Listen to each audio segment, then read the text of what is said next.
पिछले 6 दिनों से रतलाम की इप्का लेबोरेटरीज कंपनी, दवा बनाने वाली कंपनी के मजदूर अपने हक को लेकर के और आवाज़ उठा रहे हैं। उनकी आवाज़ को सुना नहीं जा रहा है, उनको दबा दिया जा रहा है। मेरी मांग है मध्य प्रदेश की सरकार से कि इप्का में काम करने वाले जो मजदूर हैं उनको कम से कम 500 रुपया प्रतिदिन के हिसाब से उनका वेतन दिया जाना चाहिए। वेतन के साथ भत्ते भी मिलने चाहिए और अन्य सुविधा भी मिलना चाहिए, मेरी मांग है। और मजदूरों के साथ 8 घंटे ही काम कराया जाए। अब क्या होता है, ज़्यादातर संस्थानों में और कंपनियों में 12-12 घंटे, 16-16 घंटे काम कराया जाता है, लेकिन ये मजदूर इप्का के मजदूरों की मैं 8 घंटे ही काम कराने की मांग कर रहा हूँ। और वहाँ इप्का के अंदर जो कैंटीन है, जहाँ पर नाश्ता और खाना बहुत घटिया क्वालिटी का मिलता है, सड़ा हुआ खाना नाश्ता मिल रहा है, मैं उसमें सुधार के लिए मांग कर रहा हूँ। और सारे श्रमिकों का, सारे मजदूरों का मैं बीमा की मांग करता हूँ। सभी मजदूरों को बीमा दिया जाए, क्योंकि रिस्की काम है और इप्का दवा बनाने जैसे यहाँ पर रिस्क बहुत ज़्यादा होती है अपने जीवन की, तो वहाँ पर हर मजदूर का, हर श्रमिक का, हर एम्प्लॉय का बीमा होना ही चाहिए। और जब छोटी मोटी दुर्घटना हो जाती है तो ऐसी स्थिति में आर्थिक सहायता समय पर मिल जाना चाहिए, मैं इसकी मांग करता हूँ। और मुझे पता चला है कि इप्का जो है कंपनी, उसका जो प्रबंधन है, उसका जो मैनेजमेंट के बड़े अधिकारी लोग हैं कंपनी के, उन लोगों का मजदूरों के साथ में व्यवहार ठीक नहीं है, भद्र व्यवहार नहीं है। लगातार उनको धमकी देते हैं, काम से निकालने की, ब्लैक लिस्ट करने जैसी धमकी देते हैं।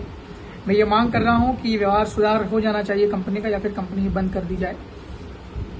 और अभी तक जितने भी मजदूरों को ब्लैक लिस्ट किया है, उन सारे मजदूरों को वापस बहाल किया जाए, सारे मजदूरों को काम पर लगाया जाए।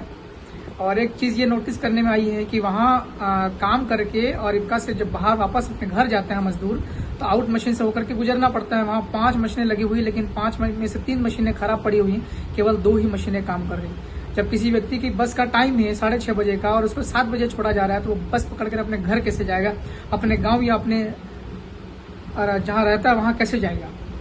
तो और कभी कभी क्या होता है, कोई बस लेट हो गई या फिर ट्रैफिक की वजह से जो मजदूर आ रहा है अपने खुद के वाहन से, वो अगर जरा सा लेट हो जाता है 1 मिनट 2 मिनट, तो उसको अंदर काम करने के लिए कंपनी के अंदर नहीं जाने दिया जाता है। गेट के वहीं पे ही कंपनी के कर्मचारी रोक लेते हैं, उसका मजदूर का पूरा दिन खराब हो जाता है। और ये भी बात नोटिस करने में आई है मुझे कि मजदूरों को आइडेंटिटी कार्ड भी बनाकर नहीं दिए जा रहे हैं। इससे ये साफ साफ है कि अगर आइडेंटिटी आपके यहाँ पर अगर कोई काम कर रहा है, कोई एम्प्लॉय कर्मचारी, उसको आप आईडी कार्ड बनाकर नहीं दे रहे हैं, इसका मतलब आप उसके सारे अधिकारों का हनन करना चाहते हो, उसको अपने अधिकारों से, उसको अपने वेतन से, अन्य तमाम सारी सुविधाओं से वंचित रखना चाहते हो। तो मेरी ये भी मांग है कि इप्का के अंदर जो काम करने वाले मजदूर है उनको सभी को आइडेंटिटी कार्ड, परिचय पत्र बनाकर दिए जाने चाहिए।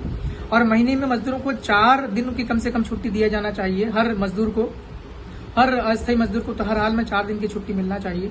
और छुट्टी का 1 भी रुपया काटा नहीं जाना चाहिए, ये भी मेरी मांग है। और साल में 2 बार सेफ्टी के जो जूते मिलते हैं, शूज मिलते हैं सेफ्टी के, वो साल में 2 बार फ्री निःशुल्क शूज मिलने चाहिए, ये भी मांग है। और व्यवहार कंपनी के प्रबंधन का सुधार होना चाहिए। और अभी धरना देने के दौरान अभी जो हड़ताल चल रही थी मजदूरों की पिछले 5 दिनों से, और जो लीड कर रहे थे मजदूरों के जो नेता थे, हर संस्थान में ये अधिकार है, भारत के संविधान में मजदूरों को अपना हक मांगने के लिए अपने संगठन संस्थान बनाने का अधिकार है। तो मजदूरों के यूनियन के नेताओं के खिलाफ में जो मुकदमा पंजीबद्ध हुआ है, वो मुकदमा तत्काल वापस लिया जाए। और इस प्रकार यह डराना, धमकाना, ब्लैक लिस्ट करना, मजदूरों को अपनी सुविधाओं से वंचित रखना, अपने हक अधिकार नहीं देना, वेतन काट देना, पैसा नहीं देना, ये सारा जुल्म, ये अत्याचार, अन्याय रुकना चाहिए। मेरी मांग है मध्य प्रदेश सरकार से, मुख्यमंत्री से। और अगर सुनवाई नहीं होती तो हम इसी रतलाम के आंदोलन को यहाँ से लेकर के हम भोपाल तक जाएंगे, और जरूरत पड़ी तो हम लोग दिल्ली भी कुछ कर जाएंगे।